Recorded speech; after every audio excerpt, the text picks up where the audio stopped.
This is a new feature that they added. When you start recording, the record, what I guess is all right. I mean, people should know that they're being recorded. No, it's a very good feature. They should do that. Yeah, I mean, a lot of schools don't like it because it disturbs Yeah, you but know. that way But you're not violating the Maryland Right, law. school. That's really it. Yeah, well, schools I have mean, always had it. it does You tell have you if to you look in leave the the upper left, it tells you that it's recording. Anyway, so our subject tonight is the recent Pew Foundation study of Jewish Americans. And I just find it interesting that both in 2013 and now Pew uses the term Jewish Americans rather than American Jews.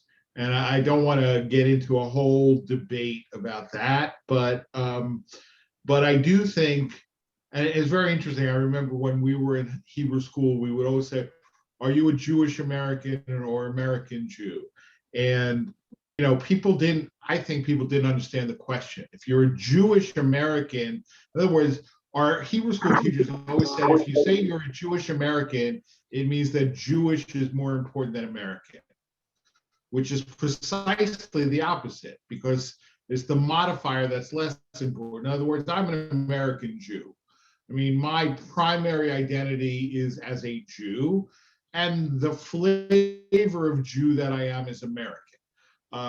Whereas if you're a Jewish American, then your primary identity is American, and the flavor of American that you are is Jewish. But at any rate, they use the term Jewish American, and maybe you'll see the method in my madness, and maybe you won't see the method in my madness, but with a series of not so famous quotes. Okay, not so famous quotes. Here is a quote from Thomas Edison in 1880. Okay, Thomas Edison in 1880. "The phonograph is not of any commercial value." Right? Quote from Grover Cleveland in 1905. "Sensible and responsible women do not want to vote." Okay. A quote from Tris Speaker in 1921. He was a very famous baseball player, Tris Speaker. "Babe Ruth made a big mistake when he gave up pitching." Okay. A quote from Harry Warner of Warner Brothers Pictures in 1927.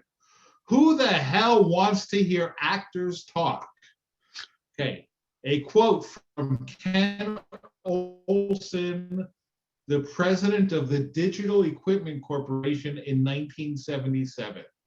"There is no reason for any individual to have a computer in their home." Okay. And then finally, a quote from a man by the name of Sidney Goldstein. Sidney Goldstein was a sociologist at Brown University. And he was the main researcher and author of the 1990 NJPS, National Jewish Population Study. And I will have more to say about the 1990 NJPS as we go on, but here is what he wrote in 1992 in the American Jewish Yearbook. "There seems little prospect that the total core Jewish population of the United States will rise above 5.5 million. It's more likely that the core population will decline towards 5.0 million and possibly even below it in the early decades of the 21st century." Okay, so as Yogi Berra once said, or is at least reputed to have said, making predictions is very difficult, especially about the future, right? And very smart people have been brilliantly wrong about the future. And so, any demographic study is a snapshot in time. It's a snapshot of a specific time. And while, we may be able to surmise from it what the future will hold, the future often has a mind of its own and does something other than the data indicate. And just sort of as an aside, when we were talking about doing a survey about in-person services, and people correctly said, look, the data that you get will be valid then, but you would get different answers 4 weeks later. And my response to that is absolutely true, but you could say the same 4 weeks later, right? In other words, since we talked about, no reason for anybody to have a computer in their home, I was the first student in my graduate program to own a personal computer. In 1983, I bought a K Pro 2, which was about the size of a sewing machine, has 64K memory and 2 floppy disks for $2,800.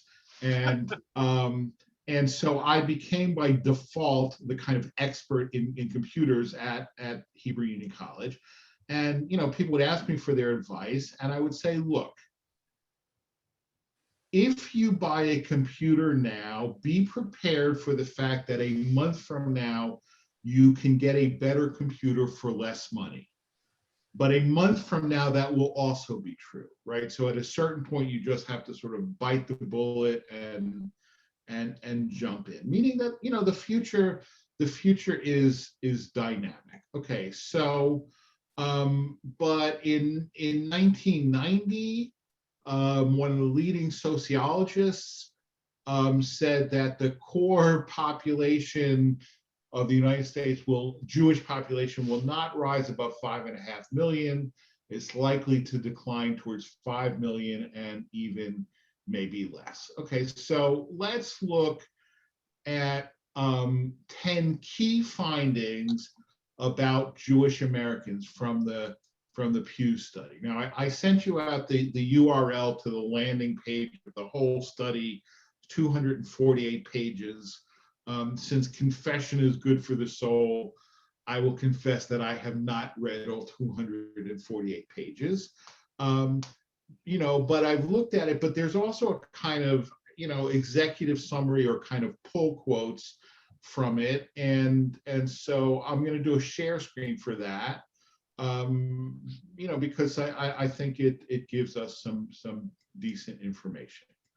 Okay, so here are 10 key findings about Jewish Americans. Okay, what?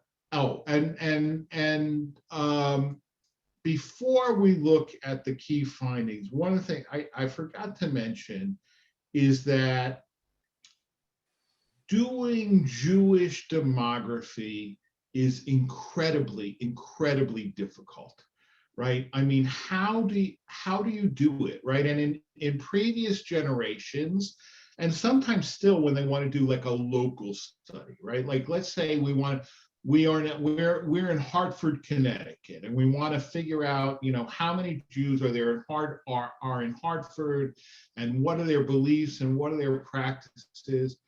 Very easy. We go to the shuls, we get their membership lists, and then we start calling people off the shul membership list, right? What's the problem with that methodology? It's a question. What's the problem with that methodology? You're only talking to people who are members of shuls. You're only talking to people who are members of shuls, right? Which is, in most communities, less than half of the Jews, right? Okay, so getting the membership lists of the shuls, that's probably not the best way to do it, right? So let's go through the phone book and pick out people with typical Jewish names, right? What's wrong with that tactic, right? Well, we won't turn up Linda, right? We probably won't turn up Lori and Len.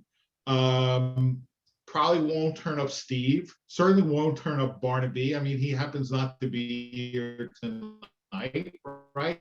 But it's also going to take up people who have names that aren't. between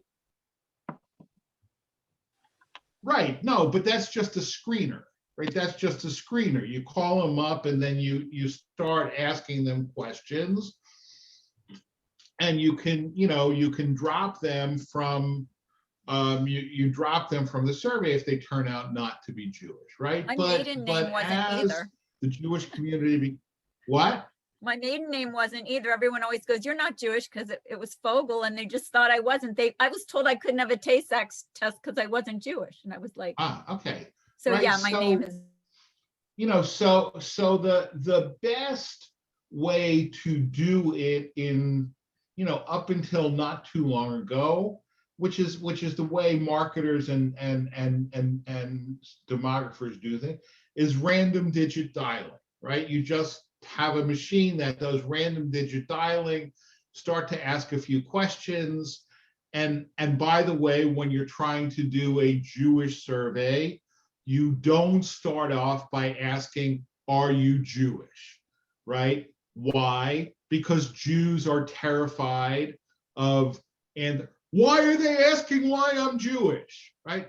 And so they'll say, I'm not Jewish, right? So we're doing a survey about the religion of people, da da da da da, are you, da, da.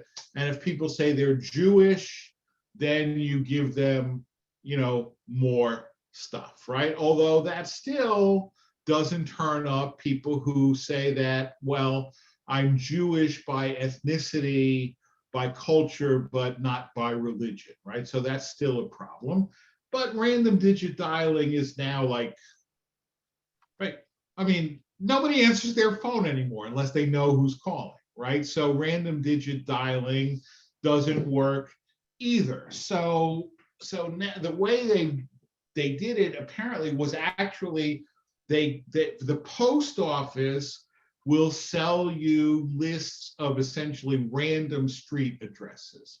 I want to send a mailer to 1% of the households in Montgomery County, and they'll give you labels that are 1%, and then basically you send them mail, you ask them to take a survey to go to a website.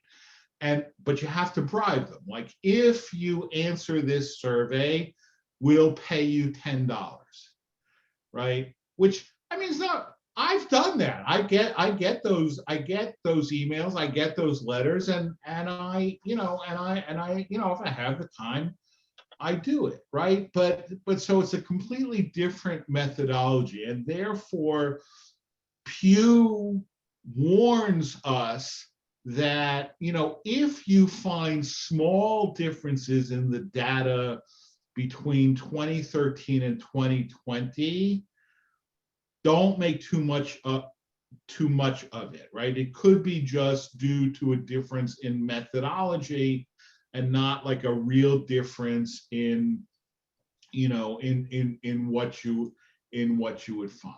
Okay, so back to the shared screen. All right, so the size of the adult Jewish population has been fairly stable in percentage terms while rising in absolute numbers, roughly in line with the growth of the US population. Okay, in other words, the Jewish community is not shrinking. It's not growing out of proportion to, it's growing essentially at the same rate as the population overall. In 2020, Pew estimates that 2.4% of US adults are Jewish. In 2013, the estimate was 2.2%. Okay, so again, difference in methodology. Does it really mean that the Jewish population of the United States is growing faster than the population of the United States as a? It might, but the differences are too small to conclude that, given the difference in methodology, right? But so in 2020, the Jewish population is estimated at approximately 7.5 million, including 5.8 million adults and 1.8 million children. 2013 estimate was 6.7 million, including 5.3 million adults and 1.3 million children. Okay, now, all right, one of the things that they don't say in that sort of summary, but that's important to bear in mind, is that all of this is self-identification, right? In other words, if you say you are a Jew, you are a Jew as far as Pew is concerned. If you say that you are not a Jew, you are not a Jew as far as Pew is concerned, okay? And this is really important when you compare it to previous demographic studies, okay? I wrote a little bit about this yesterday, right? But prior to 2013, the demographic studies were sponsored and paid for by the Jewish federations, right? I think at one point it was called the CJF, the Council of Jewish Federations, and it had a different name, but it's the same organization that keeps changing its name. Now it's the JFNA, the Jewish Federations of North America.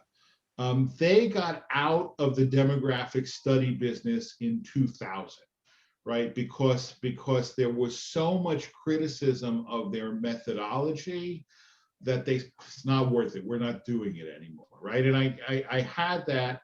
So in 1990 was the NJPS, the National Jewish Population Study. I had that quote from Sidney Goldstein, who was the author of that study. And the 1990 NJPS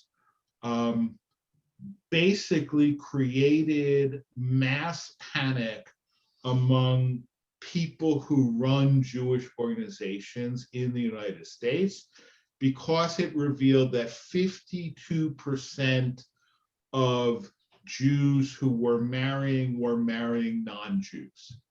Okay, now, I have to say that in retrospect, that 52% number doesn't seem so high, shocking, and scary.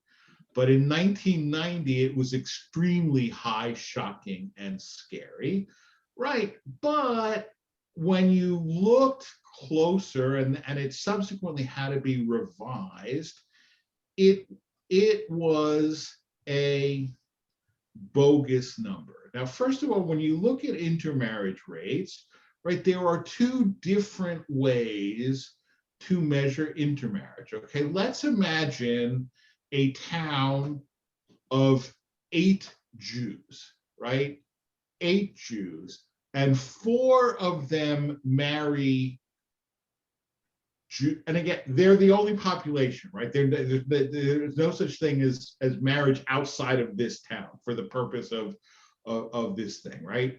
So 4 of them marry Jews and 4 of them marry non-Jews, right? What's the intermarriage rate?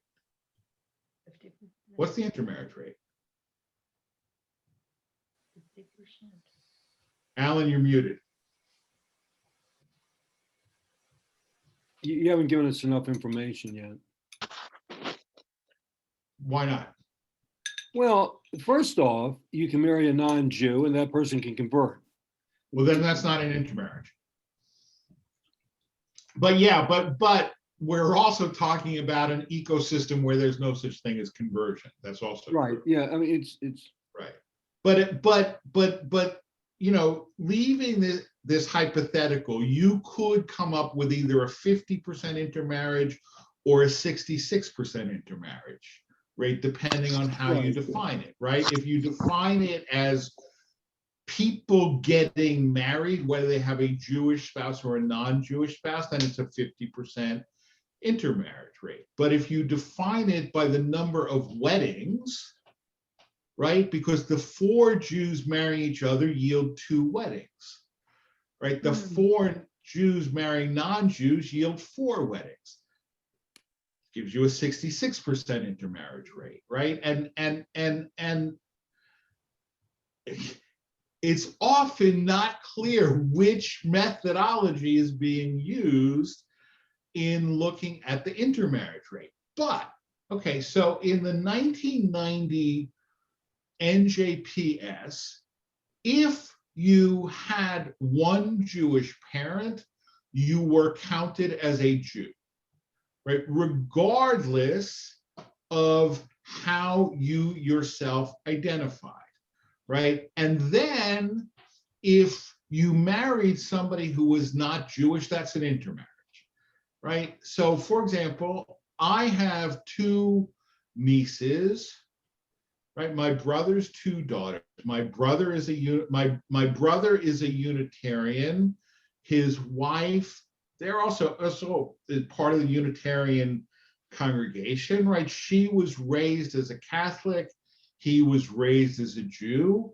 They have two daughters. The two daughters were raised in Unitarianism, identify as Unitarians, right? They are not Jews. They're not Jews halachically, right? Because they have a Jewish father and a non-Jewish mother, right? If they decided, if they moved to Gaithersburg and decided that, yeah, they really want to be Jews and join our shul, we would require them to convert, right? They are not halachically Rabbi, Jewish. hold on with that thought. What? Hold on. If they want to move to Gaithersburg and they want to join our show, let's talk about that. All right, but they would have to convert. There are no two ways about it. All But right, then they're not halachically Jewish, and they weren't raised as Jews, and they don't identify as Jews, right? But if they had married a non-Jew, they would be considered part of that 52%, right? Which is complete nonsense, right? So they had to go back and redo it, right? And this is why self-identification is a better way to do it, right? Even though, look, there is no doubt that of those 7.5 million Jews in the United States, according to Pew, there are people who are not halachically Jewish, right? And conversely, there are probably people who are halachically Jewish who are not counted as part of that 7.5 million either, which actually does make sense, because if you're halachically Jewish but you follow a different religion, right? If you're halachically Jewish but follow a different religion, you are not really part of the core Jewish population, even if the halakha says you're a Jew. Yeah, Alan. Rabbi, but the problem is that you're talking about conservative and Orthodox people. If somebody is Reform, if they're Reconstructionists, and if there are many other things, truthfully, if they're Jews for Jesus, and if you self-identify, that's one of the problems with that. Yeah, of course. I mean, this is precisely why the surveys now go by self-identification, but the numbers that are yielded are, therefore questionable, precisely. But there's no other way to do it, right? There's no other way to do it, but Rabbi, can't they, as long as they're doing a survey, can't they ask an extra question or two, and then when they burp out the demographic picture, they could certainly have a footnote that solves that statistical anomaly kind of thing?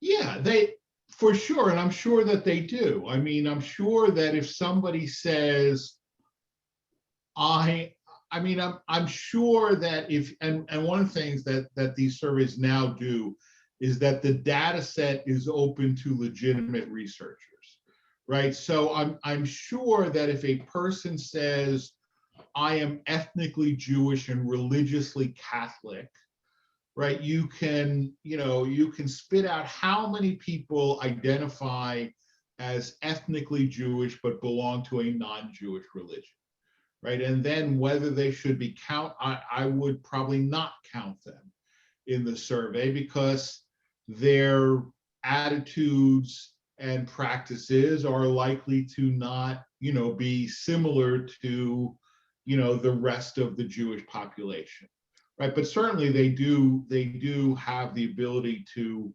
to take that into account and to But- weigh those to not. But Rabbi, more basically, I mean, because you're into statistics and surveys.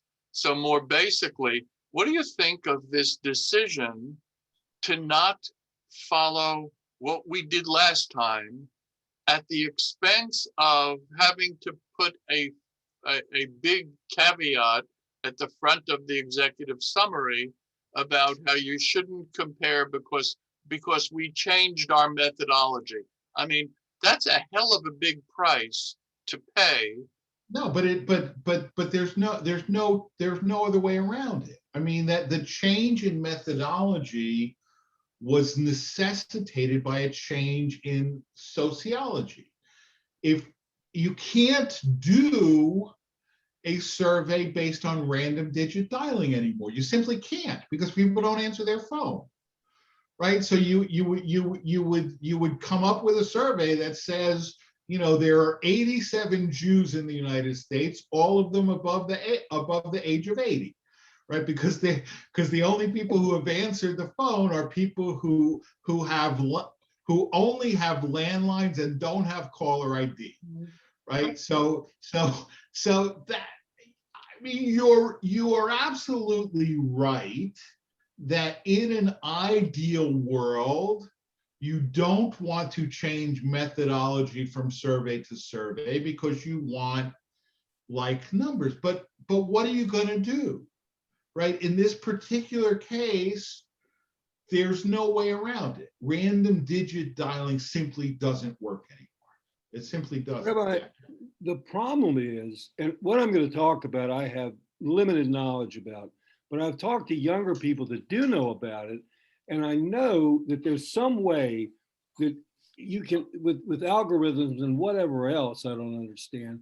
If you find out that somebody has a purple car and 3 dogs and lives on a street that starts with a B, you can be pretty sure that they are such and such. Yeah, absolutely. And it may be Jewish.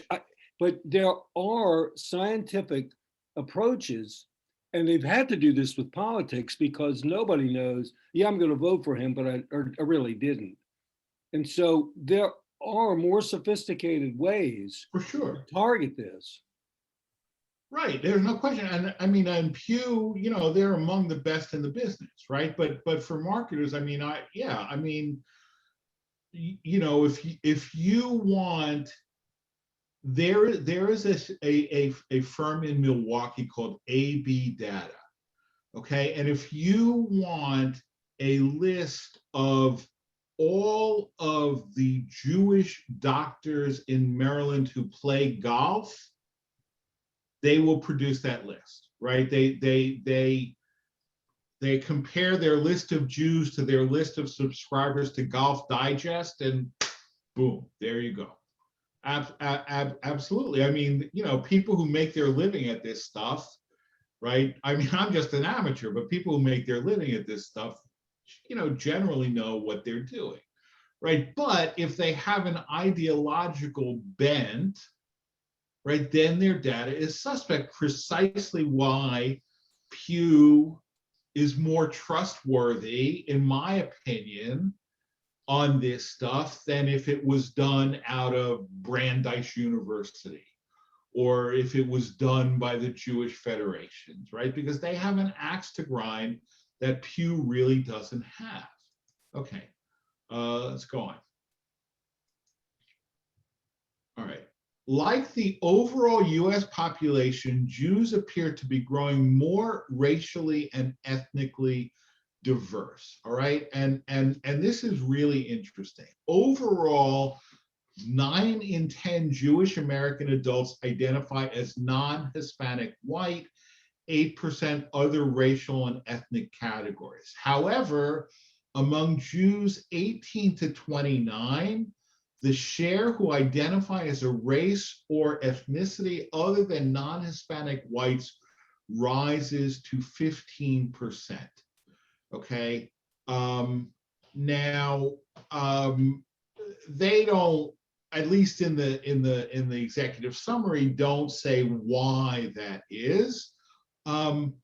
but I think, part of it is certainly is transracial adoption, and part of it is white Jews married to non-white, either converts or people who have not converted, but they have raised their children as Jews, right? So the percentage of non-white Jews is growing. Okay, I mean, if you look at this box over here, right?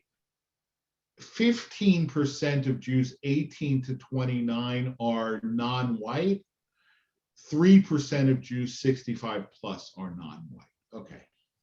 So next factoid.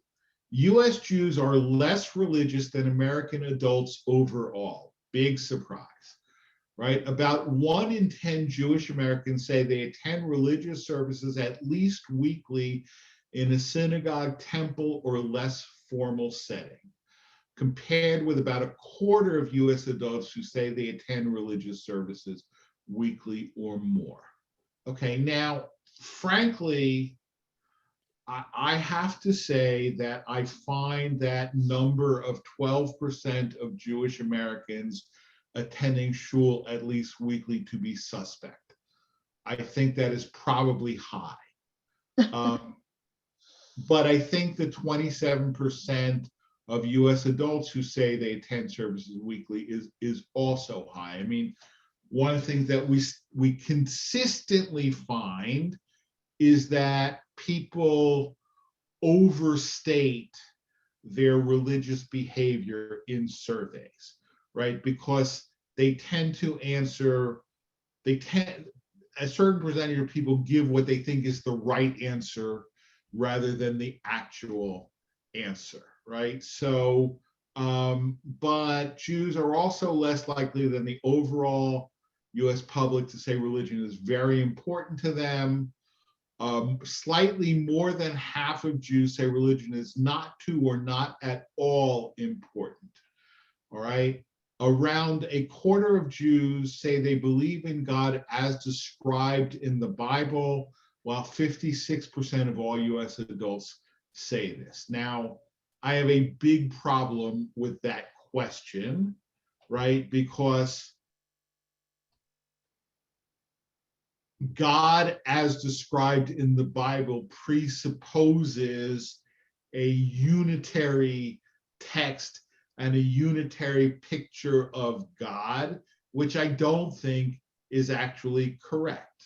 I mean, I think that the God described in Genesis is not necessarily the same God as described in Leviticus, let alone described in, Isaiah or Jeremiah. So I think that that's a bad question, but be that as it may. Okay, next. Jewish Americans are staunchly liberal and favor the Democratic Party, but Orthodox Jews are a notable exception. Okay, the survey, which was conducted in the run-up to the 2020 election, finds that 71% of Jewish adults and 80% of Reform Jews are Democrats or independents who lean toward the Democratic Party. But among Orthodox Jews, 3/4 say they are Republican or lean that way. And that percentage has been trending up. In 2013, 57% of Orthodox Jews were Republicans or Republican leaners. Okay. I don't find this surprising. I do think that the percentage of Orthodox Jews who lean Republican is probably overstated a little bit, but not by much. And certainly I think that, yes, the trend in the Orthodox community is more towards Republicanism. Whereas, as I will say, I'll only say this, all right? Every 4 years, Jewish Republicans say, this is finally going to be the year when Jews wake up and realize that their interests are with the Republican Party and vote Republican, and every 4 years they are disappointed. It doesn't happen. But the split between Orthodox Jews and the rest of the Jewish community on politics is, to my mind, real and unquestionable. Any questions, comments on that? Yeah, I mean, Trump Hmm. was loved by Israel, and therefore was loved by many who support Israel. And we used to have a guy who read Torah for us, and he was a one-issue guy. When he went into the voting booth, he said, "Which guy is better for Israel?" And Right. and it's anecdotal, but I don't know how many other people think that way. But even with Trump and being one-sided in favor of Israel, he was such a jerk that people had to make a decision as to which piece of him, was more important, his person or his policies. And so it warped the result again. Yeah, I think that's probably a fair statement. Mhm. All right, so let's go on. 3/4 of American Jews think there is more anti-Semitism in the US today than there was 5 years ago. Moreover, just over half say that as a Jewish person in the US, they personally feel less safe than they did 5 years ago. However, it hasn't affected their participation in Jewish activities, right? The percentage of people, of Jews who say that they feel less safe and therefore have chosen not to take part in a Jewish observance out or event out of concern for their safety is only about 5%. Now, I will use this opportunity to mention that next Wednesday, June 2nd, we have a presentation on anti-Semitism presented by the American Jewish Committee. The American Jewish Committee is an excellent organization, and obviously very timely. And I really hope that you will participate and encourage other people to participate, because it's just for our shul. I mean, it's not one of these big federation things for everybody. It's really just for our shul. But so 53%, what was the figure? 53, right, 3/4 of American Jews think there's more anti-Semitism today than there was 5 years ago, and 53% feel that they're less safe. I mean, I have to say that if I were in that survey, I would definitely be among that 53%, but not among that 75%. In other words, I don't think, again, it's a question of how you measure. I am not convinced that there is more anti-Semitism in the United States today than there was 5 years ago. I think that anti-Semites are more comfortable expressing their anti-Semitism than they were 5 years ago. But in terms of either the absolute number of anti-Semites or the percentage of anti-Semites in the US population, I'm not convinced that it's necessarily higher than it was 5 years ago. But I think definitely people are more comfortable expressing anti-Semitism, right? And therefore, yes, do I feel less safe as a Jew than I did 5 years ago? Absolutely. I mean, the only 2 physical gun attacks on synagogues took place within the last 2 years, right? I mean, 5 years ago, I don't think we had a security committee. But Yeah, I was just going to make the point, said, do you feel safe going to synagogue? Well, yeah, because we're putting in security measures and we have police at the door for Rosh Hashanah. I mean, we've changed how we do things, so I do feel safe, but because Right. we've changed. Right, Right. but I think the weird thing is that they picked this 5 years ago. I don't know anybody who could remember, but that was before the previous administration. That was before people felt more comfortable expressing hate. If that's where they got the number 5 years, then there's nothing to argue about. But to pull it out of the hat, it's, Well, supposed I to, don't what, think 6 years? I don't know. 5 is a nice round number, and it's easy. I mean, I'm at that point in my life, and I look around. If I'm not the youngest person in the room, then I'm the second youngest. Who remembers 10 years ago, right? But five years ago, I do, and I'll tell you. I mean, I became a gun owner in November 2016, right?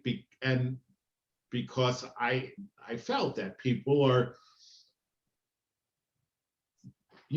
more comfortable expressing and doing anti-Semitic things than was the case before. Now, obviously, this does not reflect, the rise in anti-Semitic incidents that have happened in the last couple of weeks, which is not minuscule, right? But that's not reflected in here. But I assume that the presentation next Wednesday will discuss that. Okay. Next point. A large majority of US Jews say caring about Israel is either essential or important to what being Jewish means to them. About 6 in 10 say they're at least somewhat attached to Israel.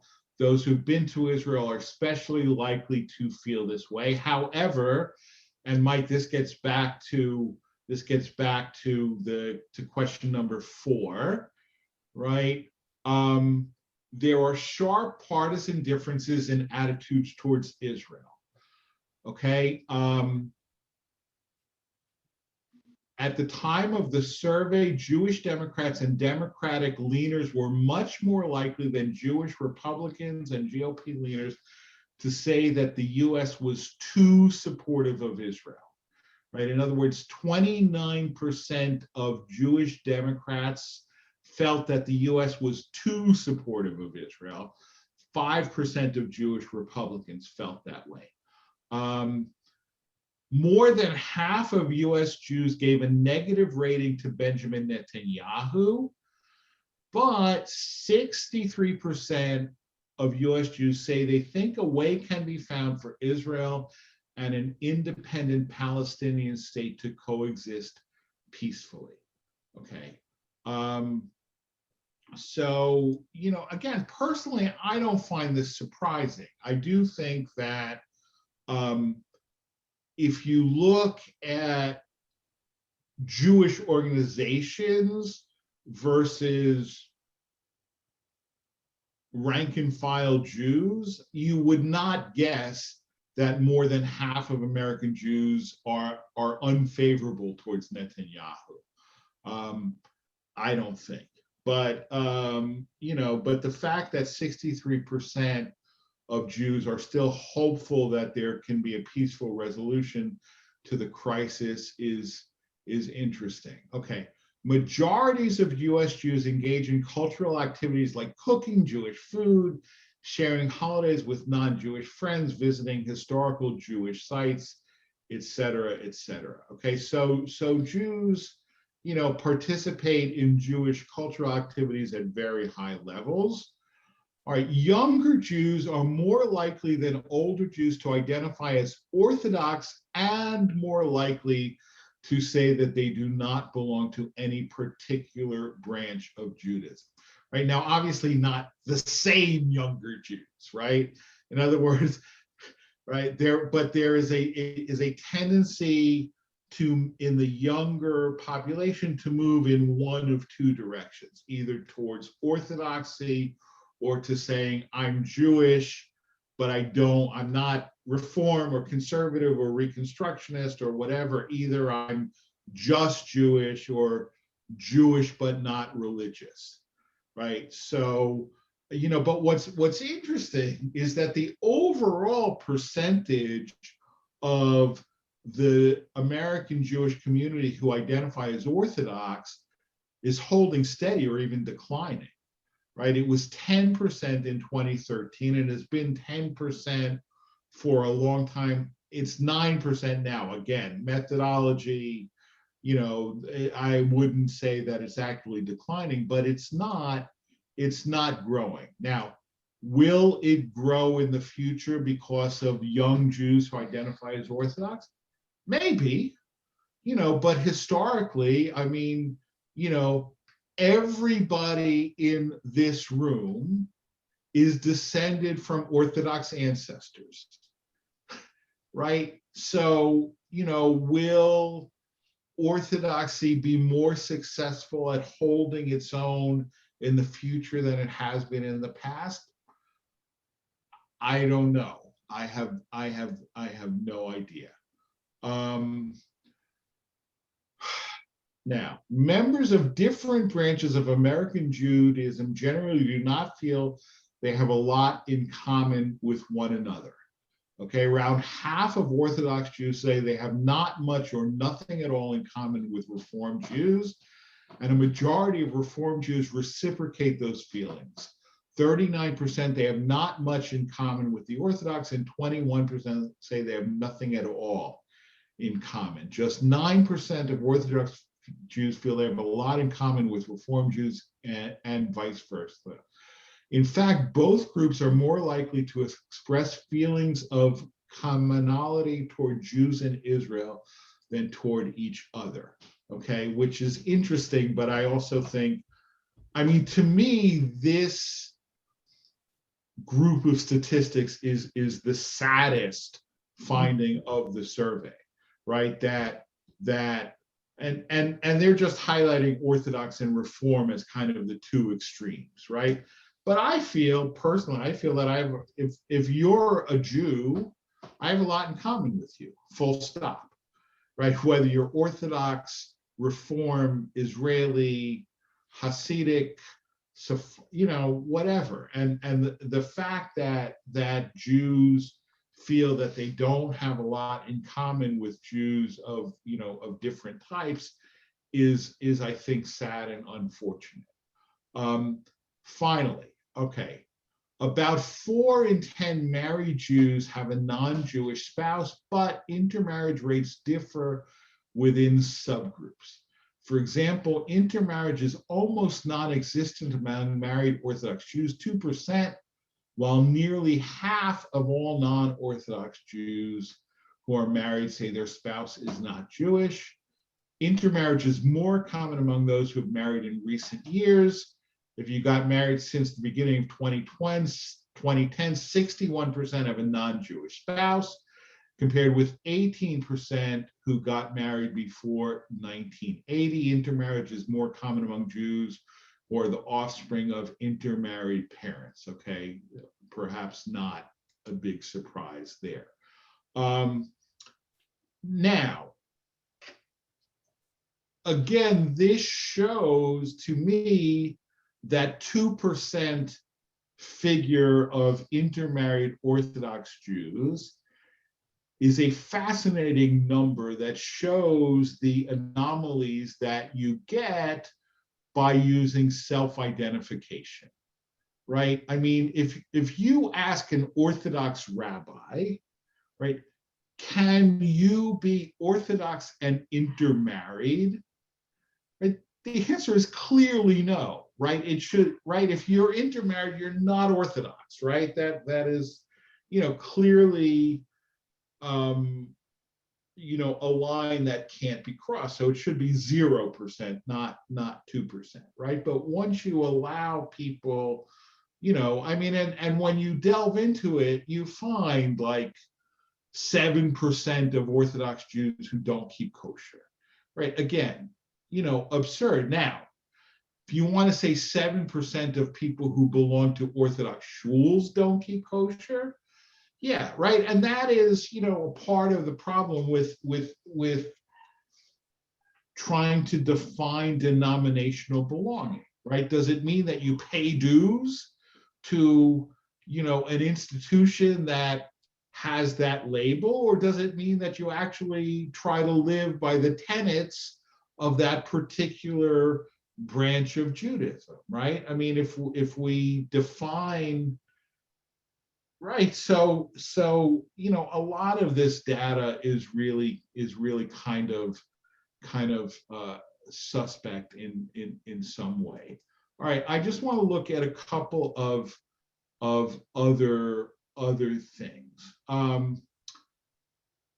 Now, let's look at the question of Jews of no religion, right? Because that was one of the things that some coverage highlighted, that the growth in percentage of Jews who say that they are Jewish, by ethnicity or culture, but have no religion. It was 22% in 2013 versus 27% in 2020. So I don't think that that's a statistically significant figure. Now, in 2000, interestingly, if you remember back to 2013, when the Pew report came out in 2013, and the last population study was in 2000, there was a big geschrei, because in 2000, it was 7% of Jews who said they had no religion. And all of a sudden, in 2013, it's 22%. It's tripled in only 13 years. However, remember what I was said about the 1990 NJPS and how its methodology was, so here's what they decided to do. In 2000, if you started answering the question and they considered you to be a Jew with weak Jewish ties, you were dropped from the sample, right? So therefore, 7% of Jews who do not have weak Jewish ties, right? Versus 22% or 27% of all Jews, right? That is really, to your point, Mike, about changing methodology. Obviously, if you decide that we're going to simply drop all the people with weak Jewish ties from our sample, you're going to get a very different result than if you keep everybody in. Okay. Now I just want to highlight the question of identification with the conservative movement, right? And again, this is all by self-identification. Does not necessarily mean people pay dues to a shul of a particular flavor. But in 2013, 18% of the overall Jewish population identified as conservative, 11% of those under 30. In 2020, it's 17%, 8% of those under 30. Okay, so the overall number, I think, it's holding steady. I mean, 18%, 17%, not statistically significant. 11% versus 8% is a little bit more concerning. But again, question is how good those data are. Now, finally, I want to look quickly, and then we can open it up for some questions and discussions for a few minutes, at this question of Jews of no religion and what exactly that means. Okay, I went back and I found something that I wrote about the 2013 Pew study. This is what I wrote in 2013. It would be interesting to explore what the 22% of Jews who claim that they have no religion actually mean, because many of them observe practices that most of us would claim are religious in nature. 46% say they believe in God. 24% attend services at least a few times a year. 42% attended a Passover Seder last year. 22% fast on Yom Kippur. 11% have a kosher home. So clearly, being a Jew without religion is a complicated phenomenon, right? I mean, it seems to me that if you attend services, go to a Seder, fast on Yom Kippur, have a kosher home, and still say that you have no religion. Look, you're allowed to say whatever you want to say, right? Um, maybe not on social media, but to survey, you can say whatever you want to say. But to me, I wouldn't describe you as a Jew of no religion, right? But again, it's all a question of self-identity. You know, for me, I have to say the bottom line is that there ain't that much difference between 2013 and 2020, you know, which is probably good news. Um, but you know, I'm gonna stop. I'm gonna stop there. And I mean, I had more. I always have more. But you know, but if there are questions or comments, please go ahead. Rabbi, I think it would be interesting on point number 3 to see if there's a correlation between people who take Judaism seriously and synagogue attendance, because not necessarily, one doesn't necessarily follow the other. You know. Yeah, for sure. I mean, I suspect that, you know, a fairly high percentage of the people who say I'm Jewish, but I have no religion, you know, are people who don't belong to synagogues, right? But still might observe practices. Also, you know, the question is, you know, which is very unanswered. I mean, I would suspect that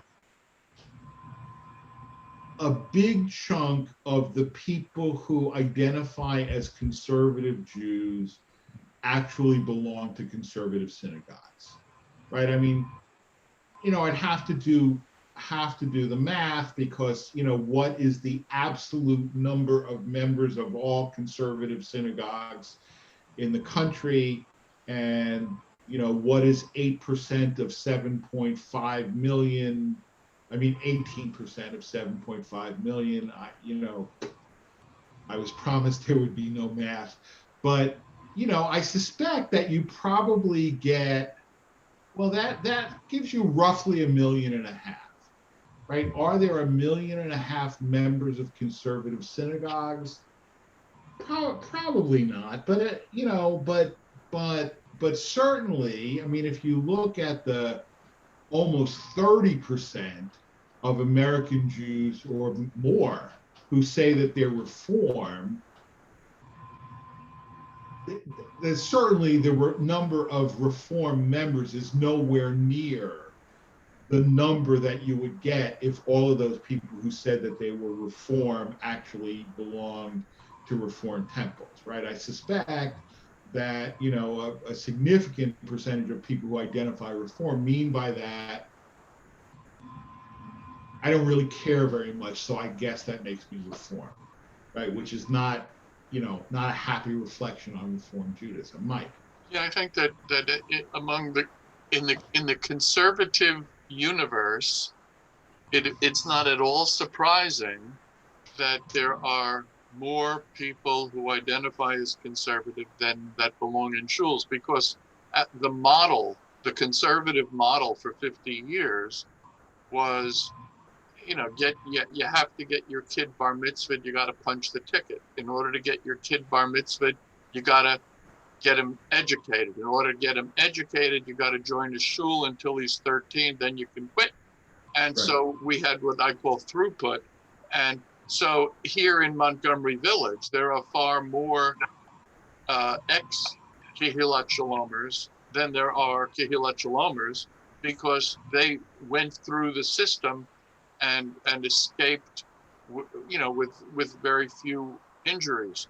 And so if you took that survey right here, you would have more Jews that identify as conservative than are actually members now.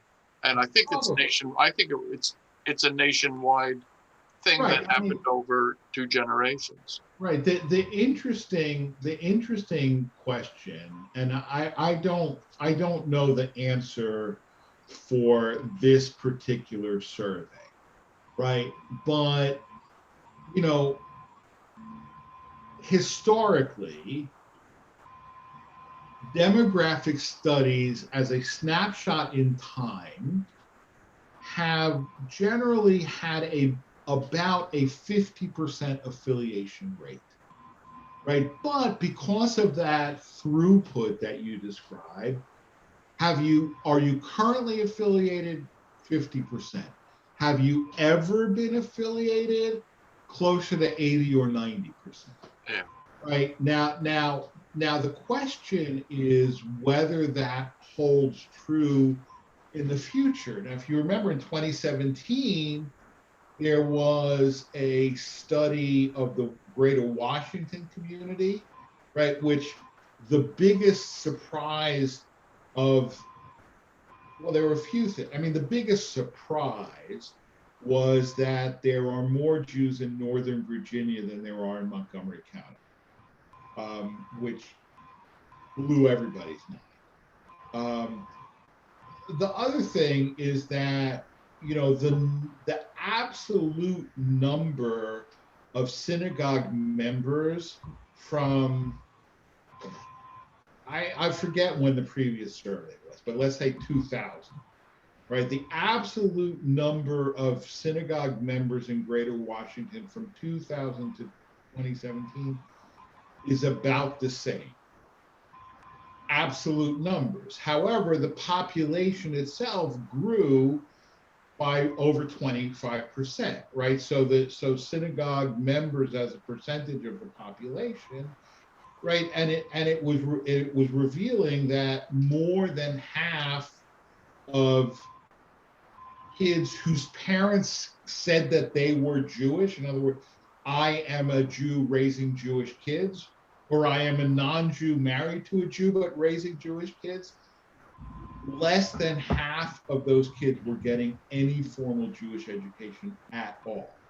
Okay, and that is a real change because, you know, your paradigm is not working anymore. Stan. You're muted, Stan. Muted, Stan.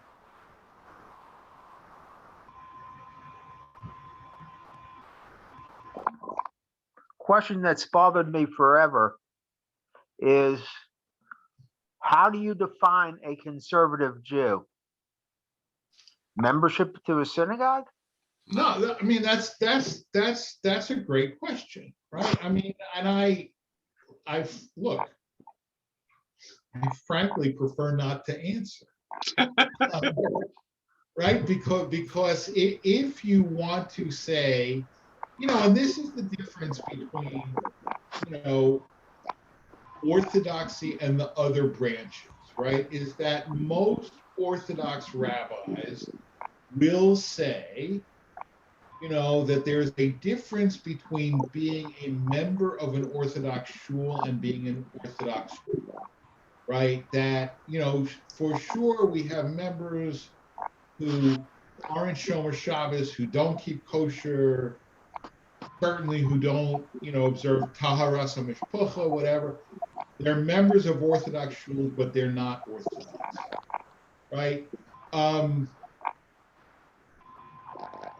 Now, look, to a certain extent, I am purposely ignorant of the ritual behaviors of our member. I don't ask you, do you keep kosher, do you observe Shabbat? I don't ask you.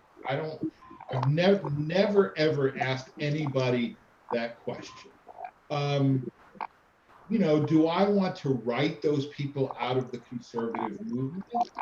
No, although sometimes yes. I mean, when the Orthodox hit us and say, well, you know, none of your people keep kosher, I say, well, first of all, it's not true that none of our people keep kosher. Probably 25% of our people actually do.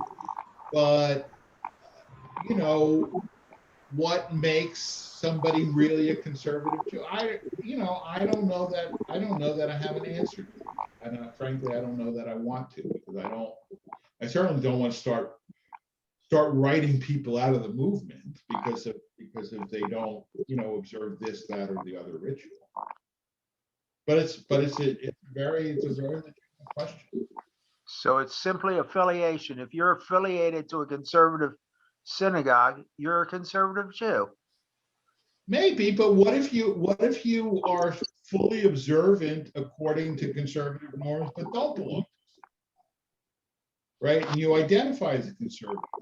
Now, conversely, I mean, I have friends who identify as conservative Jews, but they belong to Orthodox synagogues, right? Because, because I mean, it may surprise you to know that in theory, conservative Jews are supposed to observe Shabbat, right? But the reality is that, in many cases, if you belong to a conservative synagogue and you observe Shabbat and you try to raise your kids in a Shabbat observant way, that's very lonely. So I know people who join conservative Orthodox shuls, even though they still consider themselves conservative, because they want their kids to grow up in a Shabbat observant neighborhood, right? So very complicated question how is it, I mean, certainly, look, for the purpose of this survey, you are a conservative Jew if you say you are a conservative Jew, right? And that's the data that we have, and that's the data that we work with. What's interesting, and it's worth plunging into it, because for people who say, oh, there's no longer any difference between reform and conservative, and the differences don't matter and they should just merge, it's not true. I mean, particularly if you look at, let me see if I can quickly find attitudes towards Israel. Yeah, okay. So the percentage of Jews who say that they are very or somewhat attached to Israel, very interesting. 82% of the Orthodox, 78% of the conservative, and 58% of the Reform. All right, so there is clearly a difference in attachment to Israel between conservative affiliated Jews and Reform affiliated Jews. There's no question about it. I mean, that to me, I mean, the fact that that conservative Jews are closer to Orthodox Jews than to Reform Jews in their level of attachment to Israel, it's a fascinating statistic. I don't think it's a wrong statistic either. I don't know if it's surprising. I haven't really concluded whether I'm surprised by it or not, but it's, to me, that's a really interesting statistic that we are much closer to the Orthodox than to the Reform in terms of our attachment to Israel. Anyway. All right, anybody else? I just have a quick question. It's like a step beyond, but would be curious what you think. And that is, with the number of, I don't know, conservative synagogues shrinking in comparison to Orthodox and Reform, is the conservative movement concerned about that? Are they planning to do anything about it, or just let it play out? Well, what would you propose that they do? I don't know. I may maybe run around and say you are now conservative and up the numbers. I have no idea. Right. Neither does anybody else. I mean, I think, look,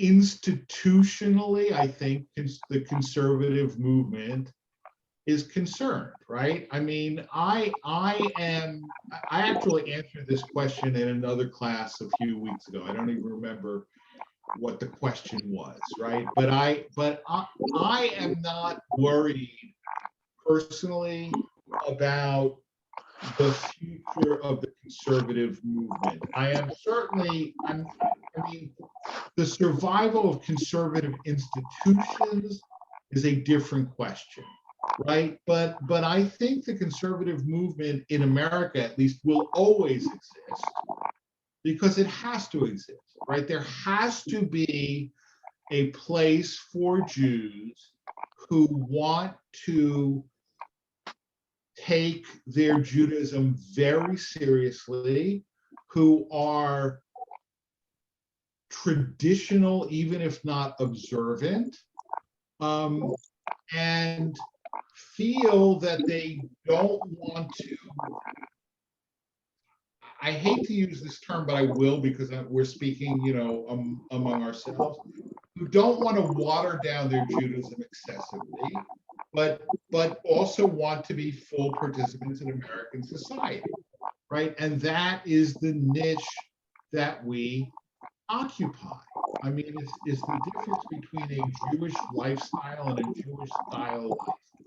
I mean, now I have to say that I am prejudiced by my own background, okay? Because I grew up Reform and chose to lead that community.